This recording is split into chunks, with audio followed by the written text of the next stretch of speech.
L'obéissance est un prérequis pour la transformation. L'obéissance est une exigence pour un changement de niveau, une transition, un façonnement d'une nouvelle version de toi. Oui, l'obéissance est une exigence, mais malheureusement, beaucoup parmi nous jouons avec cette puissante attitude appelée l'obéissance.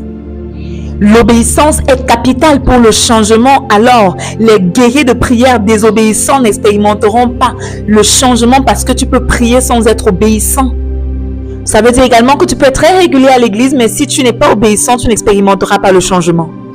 L'obéissance est capitale pour le changement, pour la transformation de l'eau en vin. La mère de Jésus dit aux serviteurs, faites tout ce qu'il vous dira. Notez bien ces mots. Tout ce qu'il vous dira. Alors, peu importe si ça vous dit quelque chose, peu importe si vous le comprenez ou pas, faites-le. Beaucoup de personnes aiment bien comprendre les choses avant de les faire, mais dans les affaires de Jésus, si tu es intéressé par les miracles, tu n'as pas besoin de comprendre, mais juste d'obéir.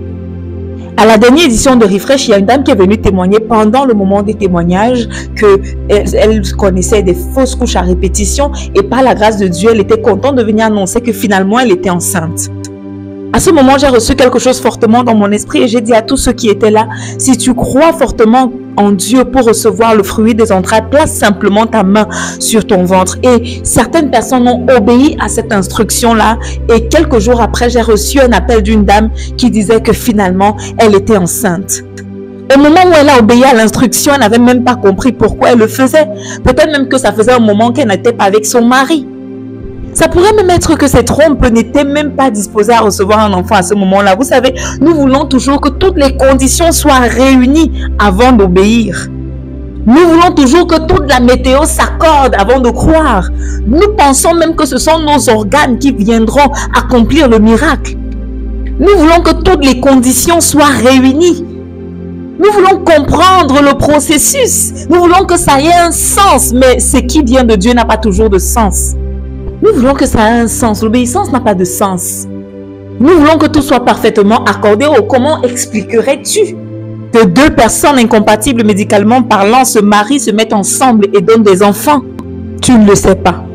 Comment expliquerais-tu que quelqu'un ne prend pas de médicaments mais il est guéri? Comment pourrais-tu expliquer que les cellules cancéreuses sèchent complètement et tu ne vas plus pour les chimiothérapies et toutes les autres thérapies? Tout le monde te dit que tu es déjà trop vieille, tu ne peux plus te marier, mais lui te dit, tout ce qu'il te demande de faire, fais-le simplement. Nous voulons toujours analyser le sens des choses avant de les faire, mais l'obéissance vient toujours avec urgence. C'est une urgence. Ta réponse à l'instruction de Dieu est une urgence. Beaucoup parmi nous jouons avec les instructions de Dieu parce que nous attendons qu'elle ait un sens à nos yeux. Depuis que Dieu t'a demandé de commencer ce programme, tu es toujours assis. Il te remplacera. Certains parmi vous sont toujours assis. Il te dit, va commencer cette affaire. Tu attends le capital. Ton obéissance, c'est le capital. C'est sur le chemin de l'obéissance qui est le capital spirituel que le capital physique arrive. Nous voulons d'abord que les choses aient du sens, alors que l'obéissance est un prérequis pour la transformation. C'est un prérequis pour le miracle. Je me souviens de ce témoignage que quelqu'un m'a rendu. Elle s'est levée simplement le matin. Le Seigneur a mis dans son cœur, appelle cette personne. Et elle se disait, mais Seigneur, je ne l'ai jamais appelée. Comment je vais le faire? Et le Seigneur lui a dit, appelle cette personne. Et pendant qu'elle appelle la personne lui dit, oh, ça fait vraiment longtemps. Et puis, j'aimerais faire quelque chose pour toi. Qu'est-ce que je peux faire pour toi? Et c'est comme ça qu'elle a placé sa requête et le Seigneur s'est manifesté. Tu pourrais te dire, ah, je ne suis même pas en contact avec la personne. Comment est-ce que la personne va prendre et tout? Tu donnes tellement d'excuses, oubliant que l'obéissance est exempte d'excuses. Depuis que Dieu te dit, va lancer ton album et tu dis, ah, est-ce que je peux le faire? Il te dit, va ouvrir ton entreprise, comment je peux le faire? Je ne peux pas le faire. L'obéissance, c'est ton capital. L'obéissance est un prérequis pour le changement. Sa mère a dit, faites tout ce qu'il vous dira. Alors l'instruction n'est pas accomplie par les étrangers, mais accomplie par les serviteurs.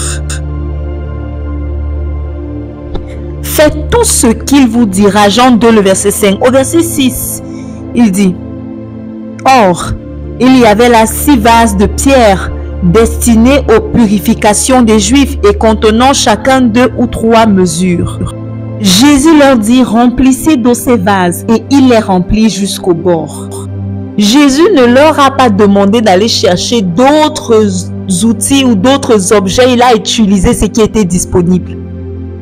Il ne leur a pas dit allez loin hors de la salle de mariage pour chercher d'autres objets. Non, il a utilisé ce qui était disponible. La disponibilité ouvre une porte au miracle. La Bible dit qu'il y avait, ça veut dire que c'est ce qui était là, disponible, qu'il a utilisé. Alors un niveau supérieur arrive avec la disponibilité. Pas étonnant, lorsqu'il envoya Moïse délivrer le peuple, il lui a demandé qu'as-tu entre tes mains? Nous aimons toujours regarder autour de nous alors qu'il y a quelque chose en nous, quelque chose de disponible en nous qu'il veut utiliser pour un changement. Un nouveau niveau ou une nouvelle gloire vient toujours avec la disponibilité. Il y a une partie très frappante dans ce verset, c'est très marquant. Est-ce que tu te rends compte que ces 6 vases avaient été réservés pour quelque chose d'autre? Oui, ça avait été réservé pour la purification des Juifs parce qu'à cette cérémonie-là, il devait avoir une cérémonie de purification des Juifs. Alors quand tu suis Dieu, sois toujours prêt pour une interruption. Alors ne t'attache pas tellement aux outils qu'il a mis en toi au point de ne pas te laisser interrompre. Car ici, l'interruption appelle le miracle. J'ai été interrompu tellement de fois dans ma vie. Je veux prendre ce chemin-ci, je veux suivre cette formation universitaire, me faire une carrière, mais il me dit non, voici le chemin sur lequel je veux que tu passes. Vous vous accrochez tellement aux choses qui selon vous vous appartiennent et vous oubliez que vous appartenez à quelqu'un. Ces vases avaient été réservés pour un but. Ces vases avaient été réservés pour un but. Tu vois, tu peux te lever et dire ok, demain je ferai ceci, voilà ce que je ferai, et tu fais des planifications. Mais Dieu intervient dans l'interruption afin qu'il y ait une transition dans ta vie. La transition vient dans l'interruption. Le changement vient dans l'interruption. Le miracle même vient dans l'interruption. Vos projets peuvent être bons. C'est bien de planifier. Mais ne laisse pas tes planifications ne pas être interrompues par un ordre divin.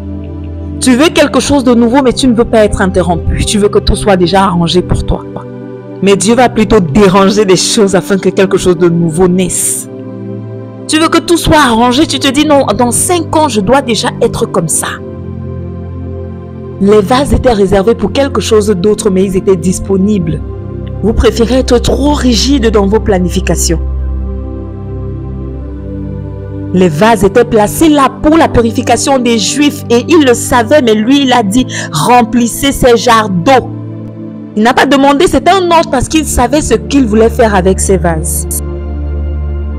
Pour aller à un autre niveau, il faut être disponible.